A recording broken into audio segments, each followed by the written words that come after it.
girls. Hi everyone, it's Sonia here. So I want to give you an update about what's been going on in Quebec. We are going to be having the vaccination passport as of September 1st, and that was ruled by decree. But our government has decided to allow the Parliament to have a debate up at the National Assembly on whether the vaccines should be mandatory for nurses or other professionals. So they had this debate on the 26th and 27th. We haven't gotten the results yet, but I'll tell you so far how that has gone. Before I start, I just want to say thank you for liking the video and for subscribing to my BitChute, which I'll leave you the link. And thank you also for your support on Patreon, which I may shortly need more than ever, depending on whether I still have my day job. Also, I want to let you know that the pouches are back. CLO2 pouch, which eliminates odors by removing viruses, bacteria, fungus, and mold. And also these water purification tabs, CLO2. One of these will purify 10 gallons of water. And these are 15% off and no shipping and handling for a 3-pack of pouches if you use the link below. So please check it out for more info. So I'm going to tell you all about what I know so far about the debates, but let's just look at this first. This was the front page of the Toronto Star just a few days ago. And, you know, look at what it says right here. Unvaccinated patients do not deserve ICU beds. I have no empathy left for the willfully unvaccinated. Let them die. That there are a lot of people who've had their shots who have at this point no sympathy or empathy for the unvaccinated, but not everyone feels that way. There are people who've had their shots who don't feel this way about people who haven't done the same as they have, but it's kind of telling that the Toronto Star would put these opinions on the cover. That kind of makes people think that's how everyone thinks, and maybe that's the way I should think. Or if I haven't had my shots, maybe I should be really scared because that's how people think. But it's not true. They don't all think like that. I don't think it's even anywhere near the majority. Also, Australia, no shot, no shop. And you can see the online version at Courier Mail if you want to pay for the paywall. The PM's green light for businesses to reject the unvaccinated. But they're talking about barring people from absolutely every kind of business, you know. About that Parliamentary Commission on mandatory vaccinations, the opposition is wary. So, first of all, what was weird was that as this commission was starting, François Legault went off to present his demands to the federal government. So some people kind of got the impression that that meant that he wasn't taking this very seriously. The Parti Québécois MNA Joel Arsenault said clearly he wants to divert attention from a subject, from a debate that he would rather not engage in. We saw from the start his resistance to debate. Mr. Legault is accustomed to undivided governance. Obviously, governing by decrees goes against the idea of letting parliamentarians discuss with experts on issues that could embarrass the government in relation to decisions it has already taken. Liberal MNA Marie Montpetit said, is it a public relations operation or is it a real intention to have discussions, to have exchanges? She said she worried the commission isn't expected to make recommendations at the end of the commission, which would have helped the government in decision making. Quebec Solidaire MNA Vincent Marissal said he hoped the government had not already made its bet on this. And Conservative MNA Claire Sampson said the Parliamentary Commission was just a marketing strategy for the government, and she believes all the decisions have already been made. So that was kind of a recurring theme. The opposition parties here, they are not on board with the mandatory vaccinations, despite what Legault likes to say that everybody's on board. It's not true. And not only that, but they think that this whole parliamentary debate was just kind of put on for show to make the government look like they would be listening to the voices of the opposition. So this article is in French, but I'm going to tell you what it says. The Bulldozer technique, he says that this Parliamentary Commission on mandatory vaccination did not go very well. First of all, there were questions about documents and data. Could we see them? The favorable opinion given by public health, wouldn't this be very important reading? So they wanted to see, what is this recommendation actually based on? The health minister, Christian Dubé, said he didn't think he had the authority to give this information to the public. passed this to Horacio Arruda, who said, well, that the avis, the notice, was only preliminary, and so it wasn't fit for public consumption. Basically, nobody wanted to give any data, any information. There's been absolutely no transparency this entire time. So the health minister had said, here is the problem. Forcing healthcare workers to take 3 COVID tests a week had increased the vaccination rate up to 86% in the public sector, but then this effect died out. So now they have to pass from the carrot to the stick. It's time for coercion and punishments now. He said, we actually delayed this decision as long as possible. But the president of the nurses union, Nancy Bédard, said, actually it's the opposite. She said, what I know is that the vaccination rate is going up every day, and that the public data isn't reflecting today's reality because there's a delay of 3 to 5 weeks. So right there, she called him out, on telling an untruth. She also said that the nurses union hadn't been given any data to really understand who was still not taking their shots and, what could they do to improve this situation.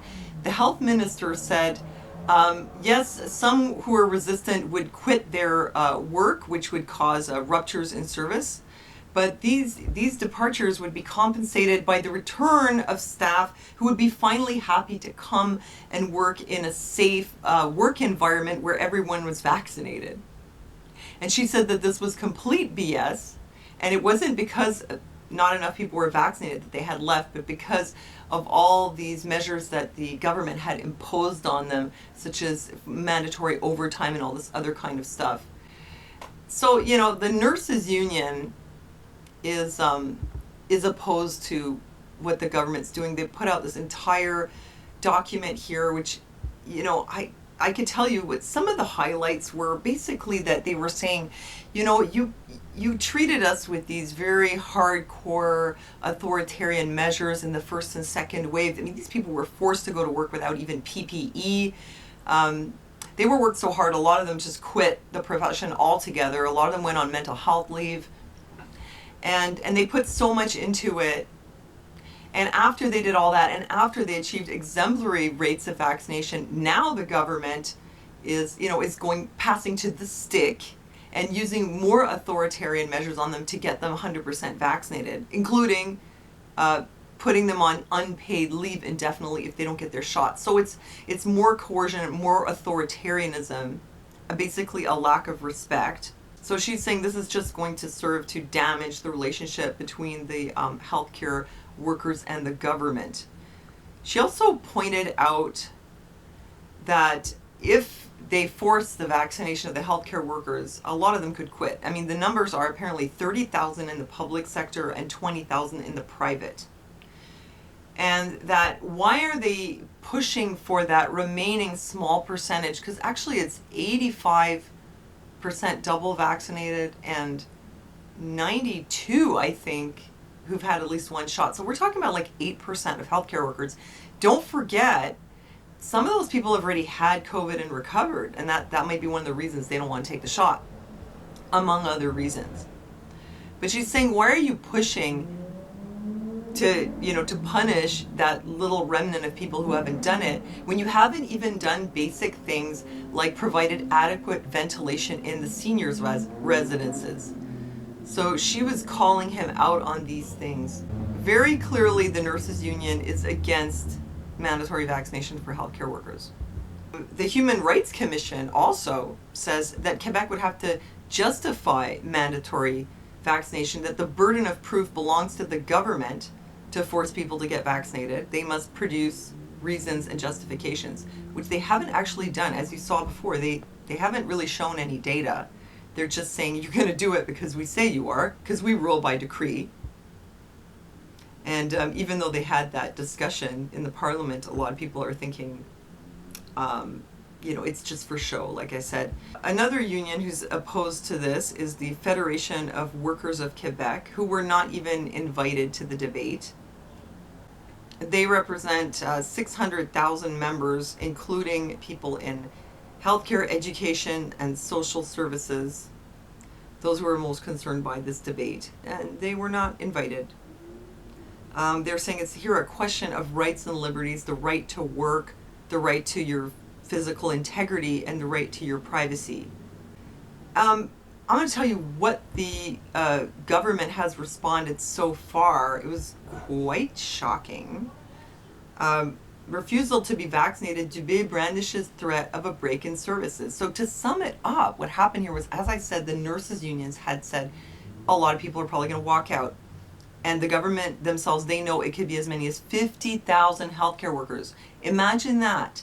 In the first wave, there was a shortage that led to the deaths by neglect of thousands of people. Not enough people take care of seniors and seniors with COVID. Everybody knows there's a huge problem.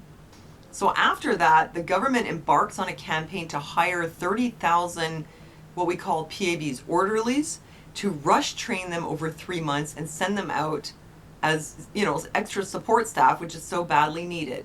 So they just hired 30,000 people, and now they're willing to let 30,000 people go. Most of those are going to be the PABs, the orderlies, because they're the ones that in the healthcare staff, they're the ones with the lowest vaccination rate at 78%, whereas with doctors it's like 90 something, 96, and nurses it's also up in the 90s. So most of the people who are not vaccinated, it's not the secretaries, the doctors, and the nurses, and it's the people who are the most hands-on with the patients.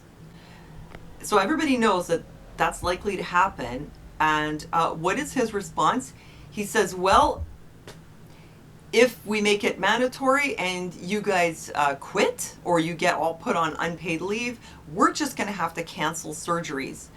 In the spring, no less than 140,000 surgeries had to be postponed due to excessive pressure on the network. There are a lot of people with some serious problems like cancer who haven't been able to get help because of the state of our health system here right now. A lot of surgeries that are postponed were what they call elective, but that doesn't mean they're not important. And even for very critical care, some people haven't been able to access it. So Dubé knows that, and he says, well, if you quit or you get booted, we're just going to cancel surgeries. He says, we don't want to go there. We've seen it in previous waves. When you're short-staffed, what do? Unfortunately, we cut surgeries. We cut services that are essential. It is certain that if many people leave, there will be an impact. So it's like his mind is already made up. They're going to make it mandatory, and they really don't care if all these healthcare employees quit. They're just ready to cancel surgeries. It's like they're willing to sacrifice people who need surgery in order to just push through what they want. One of the big problems with the way they're making this vaccine mandatory is that unlike in other places where it was either you had the vaccine or a negative test or a certificate of recovery or maybe an exemption, here it's all or nothing. Possibly some people might get exemptions for health reasons, like if they had, what do they call that, Guillain-Barré syndrome or anaphylaxis in the past. But other than that, for the mandatory vaccines and also for the pass, there are no alternatives. There are no compromises. That's, I think, one of the biggest problems that people have with it here. And this isn't only people who are not vaccinated, but even people who are vaccinated.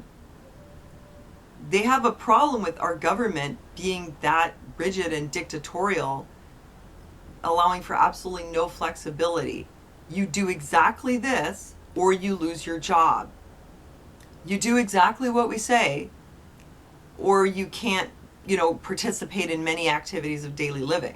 I just want to point out, whenever they say, oh, well, Israel did it or Sweden did it or whoever else did it, they always omit the fact that those places had alternatives. Even in Israel, you would still have your green pass if you're recovered or you tested negative.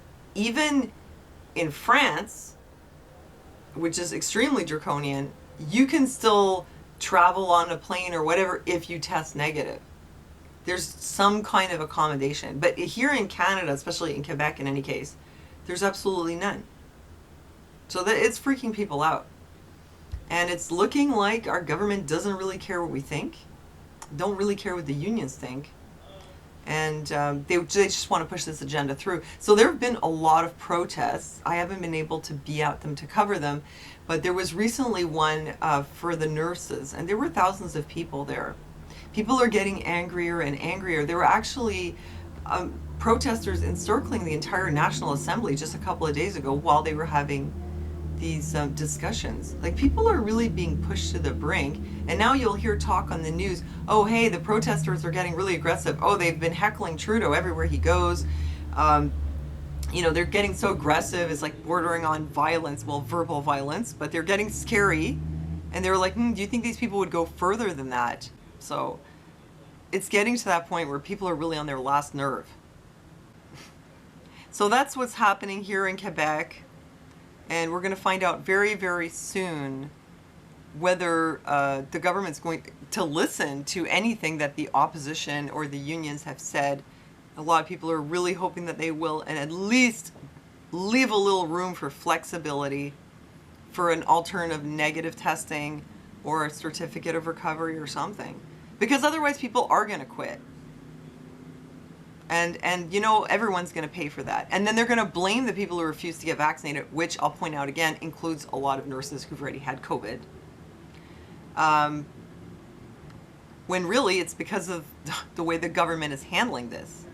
So that's it. I hope you found that information useful and interesting. Thanks again for hitting like, and thanks for your support on Patreon. And don't forget to check out the link for the purifier pouch. And thanks for listening to me, and I'll see you next time.